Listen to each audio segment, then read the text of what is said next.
Okay, so this is the first in a three-part sort of series on poverty, and we're going to focus on two questions in this presentation. How many people are poor and who are they? So again, this is going to be a series of three different videos. Make sure you watch all videos. They're all about 5-6 minutes apiece in preparation for the in-class check-in at our next class meeting. So just a couple things in terms of logistics. Before our next class meeting, you'll need to look at some material on Canvas. Check out the article, The Compassion Gap. And also you'll need to listen to all of the Busted America's Poverty Myth series in that podcast. I think there's 5 different sections. Make sure you listen to all of them in order to fill out the podcast on that series. The podcast guide will be due at the beginning of class at our next class session. And as I mentioned, make sure you look at all 3 of these short videos on poverty so you can answer the in-class check-in on Wednesday.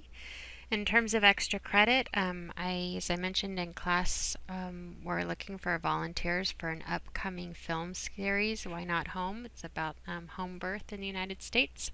If you're interested in volunteering, contact me, email me. ASAP, and of course there's those online student success workshops, so lots of extra credit opportunities. In terms of assignments, remember on Monday, August 28th, check-in number 4 on Chapter 2 is due on Canvas. And for Wednesday, August 30th, again, that podcast guide on Busted America's Poverty Myths due as a hard copy at the beginning of class. And then the next step in your website assignment, Step 1, the introduction and explanation of your social problem, that's also due on Canvas by the beginning of class on Wednesdays. If you have any questions, get in touch with me. Okay, so here we go. What's our plan today? We're going to talk about the history of poverty in the U.S., how do we measure poverty, and finally, who are the poor? So this is the first in a 3-part series. So let's start with the history of poverty. Unfortunately, poverty is not new in the U.S., but how we think about poverty and, of course, how that impacts the poor people has changed over the U.S., history in the U.S. So let's go way back, right? So again, poor people are not new, but how did we think about the poor and how do we treat the poor in the past? Well, interestingly, if you go back to the 1600s, 1700s, the poor were actually thought of as the responsibility of the wealthy. Contrary to modern beliefs about the poor, poverty has not always been regarded as such a disgrace. Aiding those in need was seen as an opportunity for the wealthy to exercise the virtue of charity. Right? Poor people were not chastised or made fun of for their social standing. Instead, they were given the aid they needed without harassment and embarrassment. Right? Interesting to think how the poor were not stigmatized for their poverty, but as an opportunity for the wealthy to be charitable. Of course, that changed, though. It wasn't long, however, before the stereotypes and hard feelings towards the poor that we are guilty of today began to rise. So how did that happen? How did we go from the poor blaming the poor from not blaming the poor to blaming them? Well, interesting theories. There's some argue that there's 3 major things that happened to sort of responsible for the decline of charity and unconditional giving to sort of focusing the blame on individuals. The first was the bubonic plague that swept Europe in the 14th century. Right, so disease, the enclosure of farmland for sheep.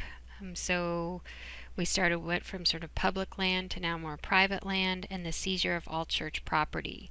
So again, sort of disease, the reduction in communal land, and the seizure of church property led to the shift of the focus on blaming individuals for the poor.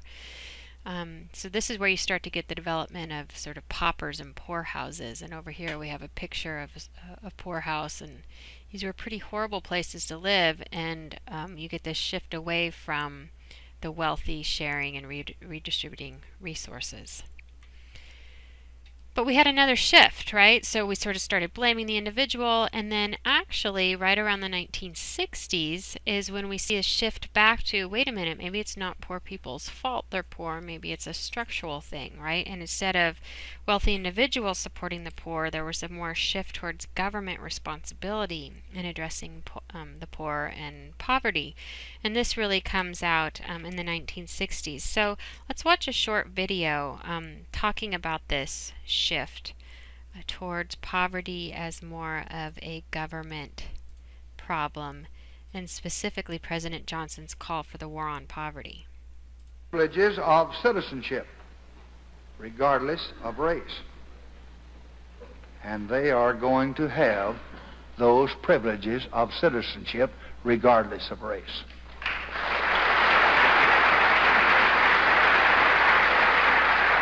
But I would like to caution you and remind you that to exercise these privileges takes much more than just legal right. It requires a trained mind and a healthy body.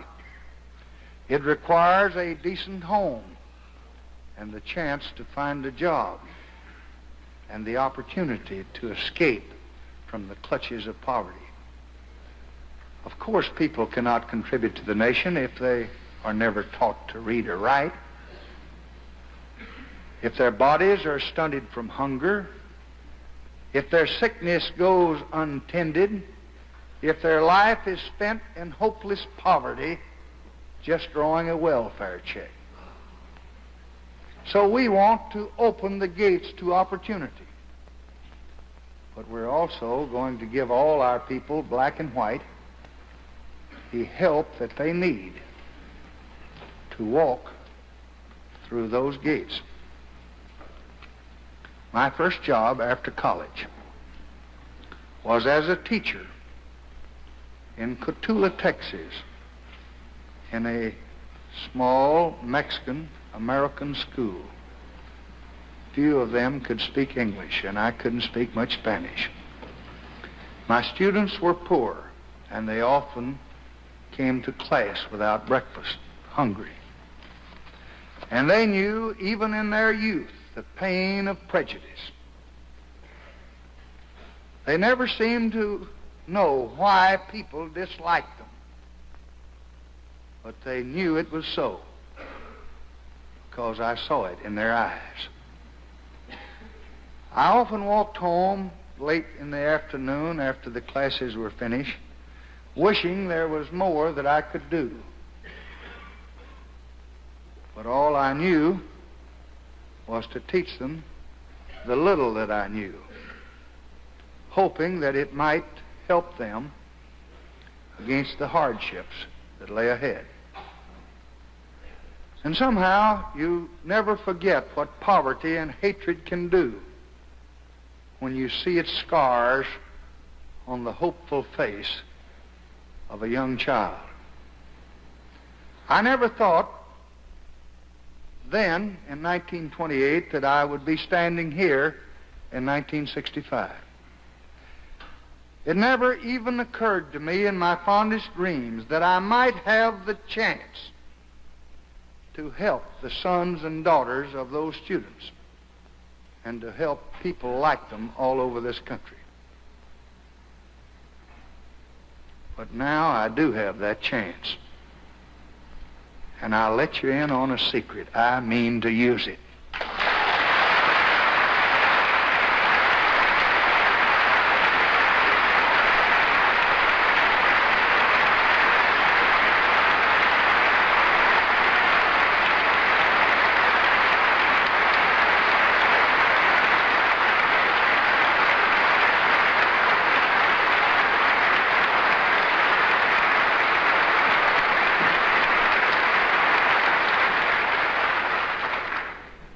And I hope that you will use it with me.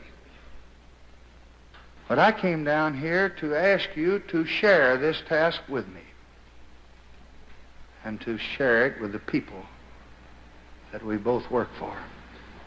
I want this to be the Congress, Republicans and Democrats alike, which did all these things for all these people. Beyond this great chamber, out yonder in 50 states are the people that we serve. Who can tell what deep and unspoken hopes are in their hearts tonight as they sit there and listen? We all can guess from our own lives how difficult they often find their own pursuit of happiness. How many problems each little family has. They look most of all to themselves for their future. But I think that they also look to each of us. Above the pyramid on the Great Seal of the United States, it says in Latin, God has favored our undertaking.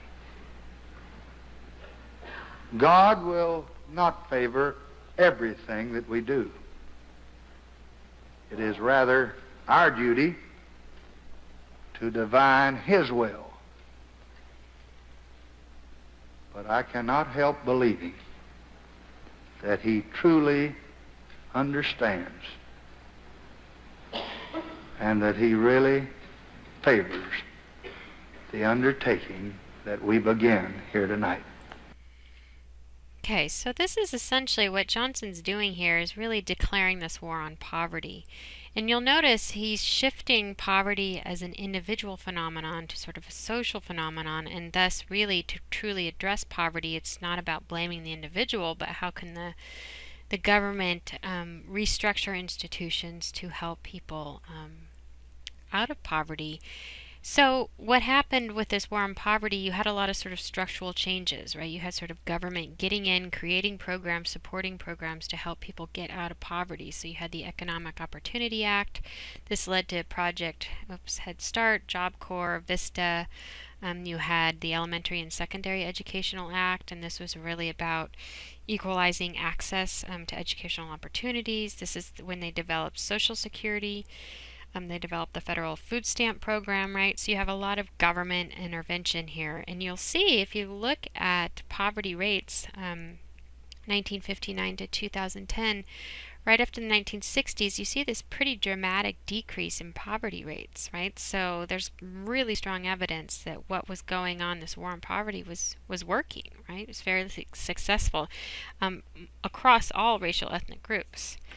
This changes, though, in the 1980s, right? So we shift from sort of this collective, we're all in this together, there's structural reasons for poverty, so we need structural solutions, to right back to where we got to, in the 1700s and the 1800s, with this shift more toward the individual as responsible for poverty, what's often called Reaganomics. Right, so the conservative response to a lot of this government intervention from Johnson was to kind of back off government support of poor people. Conservatives condemned the growth of poverty reduction programs on the grounds that it placed an unfair burden on taxpayers based on shift from poverty as a social problem to an individual problem, right? So this sort of growing discontent with, quote, big government is really what got Reagan elected into office in 1981.